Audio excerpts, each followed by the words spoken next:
ఈ వీడియో అందరికి నచ్చదు. అందరికి నచ్చాలని రూల్ ఏమీ లేదు. కొంతమందికి మాత్రమే నచ్చుద్ది. అదెందుకో చివరి వరకు చూడండి.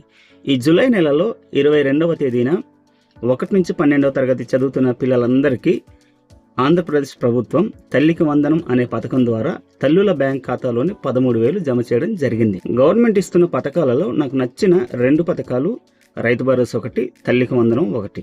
ఈ పథకాలను కరెక్ట్గా ఉపయోగించుకోగలిగితే అర్హత ఉన్న వాళ్ళందరికీ లాభమే. కానీ ఈ పథకాలను ఎంతమంది కరెక్ట్గా ఉపయోగించుకుంటున్నారనేది ప్రశ్న. ఈ మధ్యకాలంలో నేను కొంతమందిని చూశాను. అది చూసినాక నాకు అనిపించింది ఈ పథకం అనవసరంగా ఇస్తున్నారేమో అని అనిపించింది నాకు.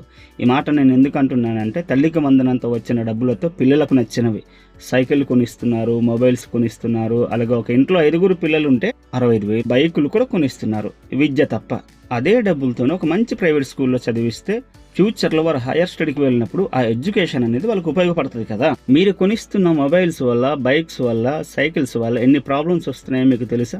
పిల్లలు ఏమైనా ఆ ప్రాబ్లమ్స్ మీకు చెప్తున్నారనుకుంటున్నారా? మీరు కొనిచ్చిన మొబైల్ వల్ల పిల్లలు గేమ్స్కి అడిక్ట్ అయిపోతున్నారు, పోర్న్ వీడియోస్కి అడిక్ట్ అయిపోతున్నారు. మీరు కొనిచ్చిన బైక్స్ వల్ల, సైకిల్స్ వల్ల వాళ్ళు ఎదుటి వారిని గుద్దుతున్నారు, లేదా వాళ్ళు వీళ్ళని గుద్దుతున్నారు. ఇన్ని రకాలైన ప్రాబ్లమ్స్ క్రియేట్ అవుతున్నాయి. ఈడెవడరా మాకు చెప్తున్నాడని మీరు అనుకోవచ్చు. బట్ ఏంటంటే, మీ డబ్బులు మీ ఇష్టం. పిల్లలకు నచ్చింది కొనివ్వండి, కాదనట్లేదు. కానీ వాళ్ళ వయసుకు మించి, వాళ్ళ అవసరాలకు మించి మీరు ఇవ్వకండి, కొనివ్వకండి అని నా ఉద్దేశం. కాబట్టి ఈ వీడియో చూసినాక మీకు ఏమనిపించిందో కింద కామెంట్లో కామెంట్ చేయండి.